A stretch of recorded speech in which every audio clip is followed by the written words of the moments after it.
Hello, Bastien de Sneakers Conversation. Nouvelle semaine, nouvelle déboîte. Et aujourd'hui, on est avec la Yeezy 700 V3.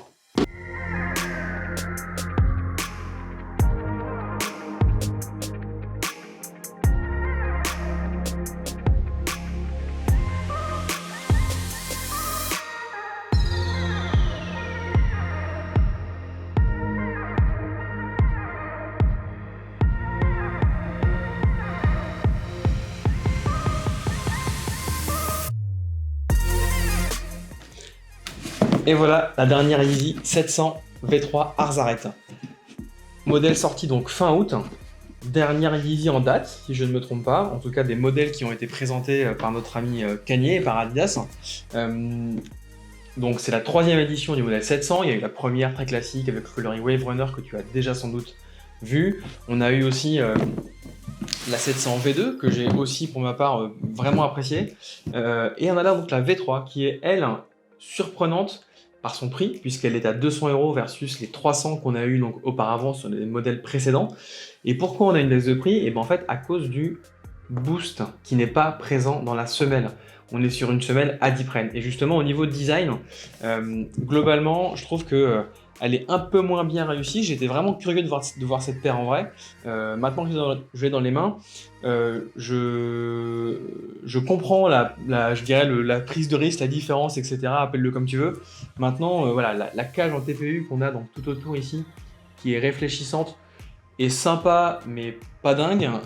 Par contre, le textile en dessous qui est en fait du Prime Knit, donc l'équivalent un petit peu de la Yeezy. Ici, on a quelque chose d'encore plus léger. C'est un petit peu presque comme comment on va appeler ça, je sais pas, c'est très fin quoi.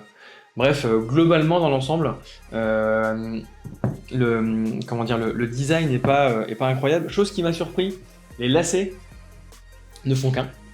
Donc je ne peux pas les séparer. Donc tu tiens dessus pour serrer ton pied et après, donc je pense pas qu'il y ait un maintien de ouf. Maintenant, comme c'est un chausson, est forcément maintenu. Par contre, il y avait une autre paire de lacets dans la boîte. Je ne sais pas comment on change les lacets. C'est un mystère. Si tu sais, je t'invite à me le dire en commentaire. Au-delà de ça, on revient sur la semelle. Donc la semelle, c'est du Adipren, comme je te l'ai dit au départ. C'est ce qui fait la différence de prix. Je l'ai porté, en tout cas je l'ai essayé. C'est pas un caillou, mais c'est pas non plus hyper confort. Moi, la Yeezy, quand j'en ai porté quelques-unes, particulièrement des 350, ce qui faisait bien évidemment kiffer, c'était le confort. Donc là, on perd un peu cette touche-là pour gagner 100 balles, donc c'est pas con. Maintenant, je pense que je préfère les Yeezy 350. Même prix, quasi, à 20 € près, et avec un vrai confort.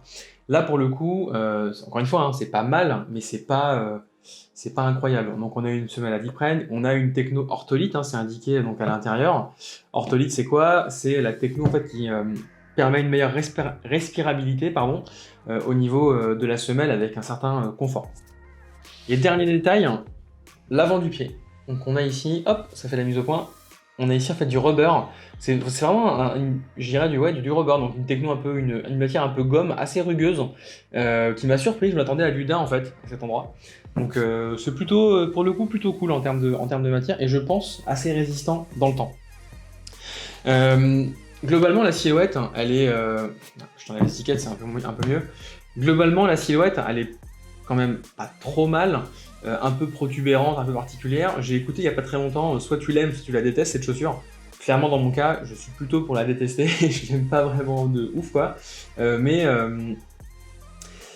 je comprends que certains puissent l'apprécier. Elle est dans la lignée de ce qui s'est fait auparavant. Et puis on a une couleur particulièrement sur celle-ci que je trouve très réussie. Mieux que la blanche à mon avis. Peut-être équivalente à la noire ou peut-être un peu moins bien que la noire. Parce que plus pétant, mais pour autant très bien pour l'été. C'est con, ça vient de se terminer. Mais pour autant beau coloris quand même. Ce modèle, moi je l'écope chez Sneaker and Stuff, tirage au sort. J'ai mis fin à une série de 45 ou 50 L, je crois, un truc comme ça. Donc autant dire que j'ai cassé la série. J'aurais préféré casser la série sur un modèle un petit peu différent, mais au moins j'ai le mérite de pouvoir, on va dire, répondre à un certain degré de curiosité chez moi. Voilà pour cette Yeezy 700 V3 Arzarret.